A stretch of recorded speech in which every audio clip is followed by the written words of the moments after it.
सत्राच्या सुरुवातीलाच मोठी बातमी। मनोज जरांगेंनी पुन्हा एकदा आरक्षणाच्या मुद्द्यावरून सरकारला इशारा दिलाय। माझ्या समाजाला आरक्षण देण्यास मी सक्षम असून मराठ्यांना ओबीसीतूनच आरक्षण देणार असल्याचा निर्धार देखील त्यांनी केलाय। सातारा गॅझेटमध्ये हैगई करू नये, निर्णय न झाल्यास रस्त्यावर फिरू देणार नाही असा थेट इशारा त्यांनी दिलाय। दरम्यान जीआर बदलण्याचा विनाकारण संभ्रम करत आहेत, मात्र काहीही झालं तरी समाजात संभ्रम निर्माण होणार नाही असं देखील जरांगेंनी स्पष्ट केलंय। यावेळी बोलताना त्यांनी भुजबळांवर देखील टीका केली। भुजबळ पक्षाचं, कार्यकर्त्यांचं अस्तित्व संपवणारा माणूस आहे असा टोला देखील त्यांनी लगावलाय।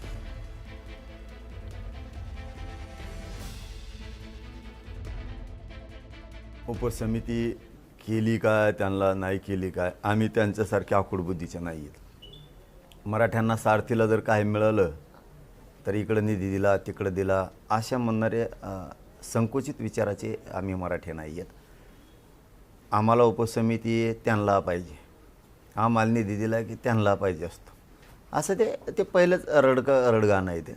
पण आम्ही त्यातून काय नाराज नाही, दुःखी नाही, चांगली गोष्ट आहे। गोरगरीब ओबीसींचं काम होणार असलं तर त्यांनाही महामंडळ ही आपलं काय उपसमिती गठीत केली असं म्हणणं नाही। तुमचं म्हणणं आहे गठीत केली, चांगली गोष्ट आहे, हरकत नाही, आमचं काय म्हणणं नाही।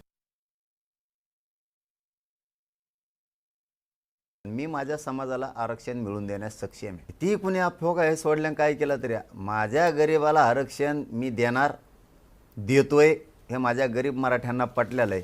त्यामुळे आम्ही कोणी काही टेन्शन घेत नाही आणि ओबीसीत मराठ्यांना मीच घालणार आणि मराठवाड्यातल्या मराठ्यांना आरक्षण मीच देणार। त्याच्याशिवाय मी आणि माझा समाज माग हटत नाही। माझं याला जोडून म्हणणं आहे, ओबीसी समाजाला जसं तुम्ही उपसमिती गठीत केली, आणखीन एक काम करा राव, तुम्ही या राज्यातल्या सगळ्या 14.5 कोटी जनतेचे तुम्ही मालक आहेत। दलित मुस्लिमांसाठी सुद्धा उपसमिती करा ना, एक उपसमिती त्यांच्यासाठी करा, एक उपसमिती शेतकऱ्यासाठी करा, सेपरेट 2 करा, त्या आदिवासींसाठी 1 करा उपसमिती, आणि मायक्रो ओबीसीसाठी 1 करा। उपसमिती ही नवीन नाही, मात्र गेल्या वेळेस उपसमितीला छगन भुजबळ अध्यक्ष होते। आता त्यांच्या जागी बावनकुळेला करण्यात आलं आणि कुठेतरी छगन भुजबळाचे पंख गाठण्याचे प्रयत्न सुरू आहेत, चर्चा त्यांच्या नाराजीमुळे। नाही, ते भुजबळ म्हणजे काय, ते कुठलं गेलं एखादा पक्ष किंवा राजकीय अस्तित्व संपवणारा, पक्षाचं अस्तित्व संपवणारा माणूस, कार्यकर्त्यांचं अस्तित्व संपवणार। त्यामुळे ते बावनकुळे साहेब चांगले वाटले असते त्यांना, आणि आपल्या मला काय करायचं त्यात।